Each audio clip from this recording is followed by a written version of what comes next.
वालेकुम, this is Asad calculus and math second year में आज हम प्रूव करेंगे पावर रूल की। मतलब x पावर n से d by D X of x power n is equal to n x power n minus one, ये किस तरह बनता है। तो मैं आपको कह चुका हूँ जितने भी रूल्स डेवलप हो चुके हैं ये असल में हम फर्स्ट प्रिंसिपल रूल से जो मैथमेटिकल डिफिनीशन है डेरिवेटिव्स का उससे हम इसको प्रूव कर सकते हैं। तो यहाँ पे हम ये प्रूव करेंगे कि power rule F of x हमें गिवन है एक्स पावर एन। फिर इस x की जगह ये जो x है इस x की जगह मैंने क्या लिख दिया, x प्लस डेल्टा x लिख दिया। तो फिर इस x की जगह भी मैं क्या लिख दूंगा, x प्लस डेल्टा x लिख दूंगा। ठीक है, अब this is definition of first principle rule. ये फर्स्ट प्रिंसिपल रूल का डिफिनीशन है limit delta x approaches to zero F of x plus delta x minus F of X divide by delta X. तो यहाँ हम value replace करेंगे। F of X plus delta X की value है हमारे पास X plus delta X whole power N. ये F of X plus delta X की वैल्यू है, ये हमने इक्वेशन 2 से लिखी है। और फिर मैंने लिख दिया एफ ऑफ एक्स की वैल्यू एक्स पावर एन मैंने लिख दी।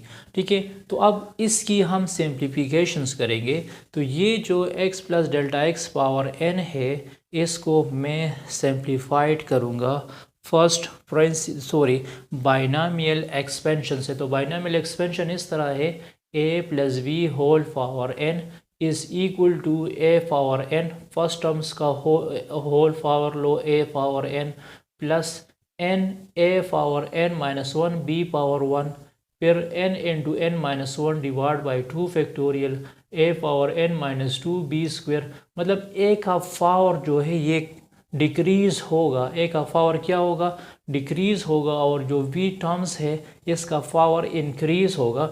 यहाँ ए पावर एन है, यहाँ पे ए पावर एन माइनस वन है, यहाँ पे ए पावर एन माइनस टू है, और साथ में इस तरह बी पावर वन है, नेक्स्ट टर्म बी स्क्वायर है। तो लास्ट में ए का पावर एंड में ज़ीरो हो जाएगा, मतलब ए पावर ज़ीरो हो जाएगा, और बी का हाईएस्ट पावर हो जाएगा बी पावर एन। तो इसको बाइनोमियल एक्सपेंशंस कहते हैं। तो इसी की मदद से हम ये एक्सपेंड करेंगे। यहाँ पे कंसिडर करो this is A is equal to X and B is equal to delta X. A को x कंसिडर करो और b को डेल्टा x कंसिडर करो।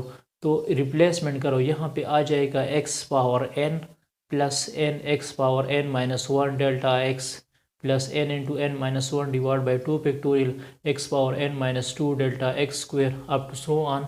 लास्ट टर्म हमारे पास डेल्टा x पावर n आ जाएगा। तो ये एक्सपेंशन याद रखना पड़ेगा। अगर आप लोगों को ये एक्सपेंशन याद ना हो, याद नहीं रख सकते, तो इसका प्रूफ आप लोग नहीं कर सकते। तो यहाँ पे देखिए ये जो x प्लस डेल्टा एक्स है ये मैंने इसकी एक्सपेंशंस कर दी है, ये एक्सपेंशन वाली वैल्यू है यहाँ तक।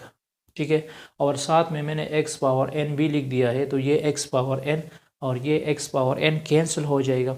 अच्छा, यहाँ देखिए अब जो रिमेनिंग टर्म्स है, ये वाला टर्म्स है, ये वाला टर्म है, एंड तक हर एक में डेल्टा x मौजूद है। यहाँ भी डेल्टा x है, यहाँ भी डेल्टा x है, यहाँ भी डेल्टा x है। तो मैं क्या करूँगा, मैं इससे डेल्टा x को कॉमन करूँगा। जब मैं डेल्टा x को कॉमन लूँगा तो यहाँ से डेल्टा x ख़त्म हो जाएगा, यहाँ पे डेल्टा x पावर वन आ जाएगा, स्क्वायर से वन हो जाएगा, और लास्ट टर्म में x पावर n हो जाएगा। डेल्टा x कैंसिल हो जाएगा, और तो limit delta x approaches to zero. इस टर्म्स के साथ डेल्टा x नहीं है, इसमें डेल्टा x इन्वॉल्व है, नेक्स्ट टर्म में डेल्टा x इन्वॉल्व है, लास्ट टर्म तक डेल्टा x इन्वॉल्व है। तो वो सारे टर्म्स क्या हो जाएंगे, ज़ीरो हो जाएंगे, क्योंकि delta x approaches to zero. तो हमारे पास आ जाएगा n(x) n माइनस वन। ठीक है, तो ये प्रूफ था पावर रूल का, और इसको भी हमने प्रूव किया फर्स्ट प्रिंसिपल रूल से। इसके बाद मैं प्रोडक्ट रूल और क्वेश्चन रूल का भी प्रूव करूँगा फर्स्ट प्रिंसिपल रूल पे। फिर उस पे हम एक्सरसाइज के क्वेश्चंस करेंगे। Stay touch with us.